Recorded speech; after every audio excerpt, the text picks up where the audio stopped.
This is KCRA 3. We begin with breaking news. And that breaking news is from Manteca. A fire there has destroyed several homes at a mobile home park. At least one person is hurt, and this one was spread pretty quickly, driven by those gusty winds out there.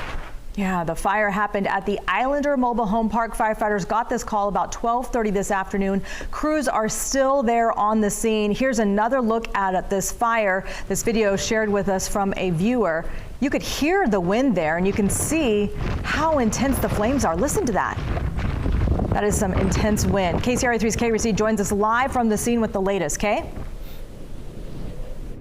Lisa and Brian, we're going to zoom into where this fire started. The fire chief tells us that the flames started up near or inside a mobile home, and while they are working to determine whether or not the winds caused this, the weather certainly did not help. We're going to show you now video of when KCRA first got here. The flames and the smoke still smoldering at the Islander Mobile Home Park in Manteca. The Lathrop Manteca fire chief says they received the call around 12:30 today, and that the wind-driven flames ignited a second fire at a nearby field that destroyed at least 10 acres near the river. One person was taken to the San Joaquin General Hospital with third-degree burns. An evacuee says he had been taking a nap when he saw the flames and heard the victim's screams. They were in pretty bad shape, and but the fire got really big, driven by this wind. So the fire department got here, and luckily my place was saved. And Mr. Yeager added that he did what he could to put out the flames. Fortunately, his home is safe, but he and his wife are both shaken up by this incident. And behind me, crews are working to make sure that all of the flames and embers are out. So it may take some time before people are allowed back into this mobile home park. Live in Manteca, Kay Racine, KCRA 3 News. All right, Kay, thank you for the live report. And you can see just how windy it is still there. And we're also following some breaking news in Rancho Murrieta. Crews are fighting a grass fire. This is near Murrieta Drive and Cantova Way. About 5 acres have burned, and fire crews say they do have a dozer line around this one, but because of the strong winds out there, there is still the potential for some spots to spread. Firefighters have stopped forward progress on a grass fire in West Sacramento. This broke out about 9 o'clock this morning, just north of the Yolo Causeway. This is burning in the area of Tule Jake Road and County Road 127. The fire quickly grew to 70 acres, pushed by that north wind that you see. While the fire is not yet under control, fire officials tell us they have a pretty good handle on it. Now, all of these fires have one thing in common, and that is that nasty wind that is fanning the flames. Yeah, because of the winds, today is a KCRA 3 weather alert day. So for a look at the conditions out there, we're going to check in with meteorologist Tamara Burke. Yeah, and the wind has been strong in many spots throughout the day today, and that is why we've been under this alert day. We've been seeing it all around us, not only some of the dust and debris that's been blowing around from the north wind, but also down trees and limbs that have been dropping down as well. Some power outages, as well as difficult driving there, especially if you're kind of moving along some of our local roads there through some of that debris that's already fallen. Some of our peak gusts today have been up and over 40 miles per hour. Vacaville clocked 46 mile per hour wind gust earlier this morning. Modesto up to 44. Fairfield 45 mile per hour gust reported, and then we saw those gusts also strong and significant in Sacramento at 43 miles per hour and up to 39 mile per hour gust, and still going this afternoon. So we're at the top of the 4 o'clock hour. Winds gusting at 39 in Yuba City, up to 36 in Fairfield, and still steady here over Modesto at 44 miles an hour. And we've also had that north wind driving across much of the Sierra. So we're still under red flag conditions, meaning that things are still critically dry outside. Any fires that do take off from these north winds would get charged up and move along very quickly. So we're under this until tomorrow evening. I'll talk more about when these winds will relax and what's ahead the rest of the week coming up. Back to you.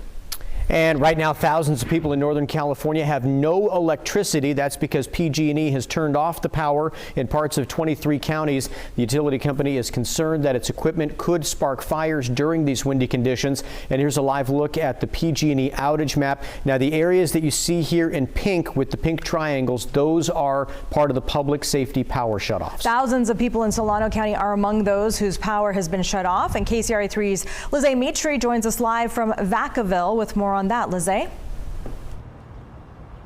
Lisa, the public safety power shutoff is impacting more than 4,400 people in Solano County, most of them here in Vacaville, all because of those strong gusty winds we've seen this afternoon, some of which you might be able to tell by looking at the tree over there blowing in the wind right now. We talked to people living in this area forced to manage without power today. Driving through Cantaloupe Road near Pleasance Valley Road in Vacaville, we heard the sound of leaves blowing in the wind and generators running.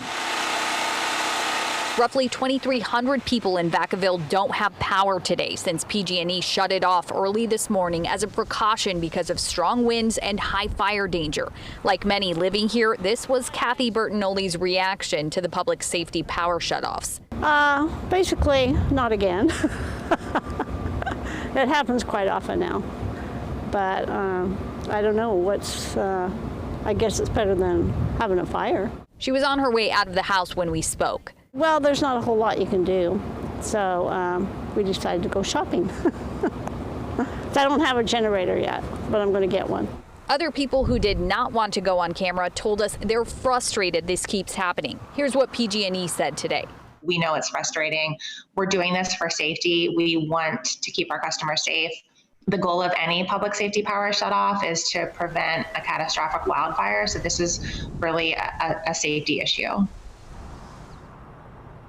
PG&E says they're hoping by tomorrow morning the winds will calm down enough for crews to get out there, check out any damage to power lines, and repair that to hopefully restore power to people by tomorrow afternoon. Live in Vacaville, Lizzie Mitri, KCRA 3 News. All right, Lizzie, thank you. And crews have been pretty busy today cleaning up downed tree limbs and branches, and we've seen a lot of scenes like this across the valley. In this case, the wind knocked over a tree onto Interstate 5 and Sutterville during the morning commute, and that tree was partially blocking the right lane. Take a look at this big limb that came down, blocking parts of Richards Boulevard in Sacramento. This was down near North 7th Street. KCRA 3's Maricela de la Cruz has been driving around Sacramento all day. Maricela, you talked with some people who had wind damage from this. What did they tell you?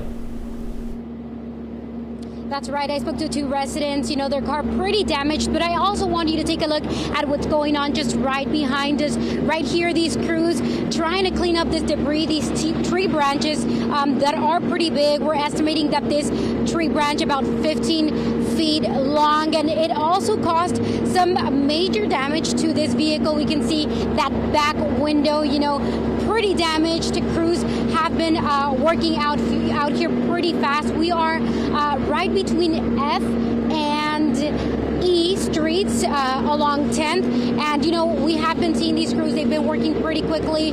Only part of the road is blocked off, just the southbound lane. The other part is open to traffic, but you know, like I said, we have been noticing throughout the day as we have been driving that throughout the different areas, these crews have been trying to be quick to try to pick up all the debris that's on the streets. As winds picked up this morning through several cities in the Sacramento Valley, some residents woke up to an unpleasant surprise. Literally a month ago, in September, a car was parked in this exact spot and this tree came and they came and trimmed it. So we were hoping that the problem had been resolved, but this tree and a tree down here, you could see the leaves are really dead. They're dead, and yeah. so I'm not sure if this tree is definitely deteriorating. Yeah. As Jessica and Ryan spoke to the City of Sacramento's Public Utilities Department, another crew assisted with the cleaning on that street. These crews work in different counties and say it's been a busy day. They have a lot of us contracted out here to the city because the city only has so many, crews. So they can't, afford the manpower and all that. So West Coast does a lot for the city of Sacramento out here, that's for sure. Throughout the streets, we spotted several crews working on cleaning debris from streets and trimming down trees. And I also spoke to City of Sacramento public works officials. They do tell me that if you have any problems, any downed tree limbs, any branches or anything like that, you should call 311, and crews like this one, they will go ahead and show up and try to get that cleaned up as soon as possible.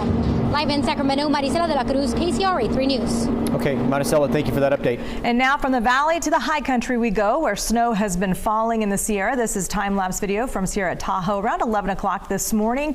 And you can see those snowflakes coming down. Yeah, the snow slowed down the traffic at times. This is some video from a Caltrans camera at Highway 50 in Myers, and you can see a little snow on the ground there, and the cars just kind of inching their way forward. So for more on the snow, let's check back with Tamara. Yeah, and right now on Doppler radar, we're still getting snow bands, as you can see clearly here on this point of view, especially in areas of eastern Plumas County as you get higher up in elevation and then down to around 5,000 feet. Been watching some of this snow continue to kind of work its way down the west slope. And this is a rewind over the past 6 hours, taking you back to about 10 o'clock this morning. We've just been watching these lake effect snow bands really kind of work down the west slope of the Sierra, again down to around 5,000 feet elevation. And I'm still picking up some of these bands of snow on some of the Caltrans cameras. This is Highway 50 at Myers. You could see the snow obviously off to the sides of the road, but you can still see the sheen visibly on the roads there of Highway 50. And then up along Interstate 80, this is at Donner Summit. If you look closely, you could still see some flakes there flying around. A couple of spots around Kirkwood reporting 3 to 4 inches of snow on the ground. I'll show you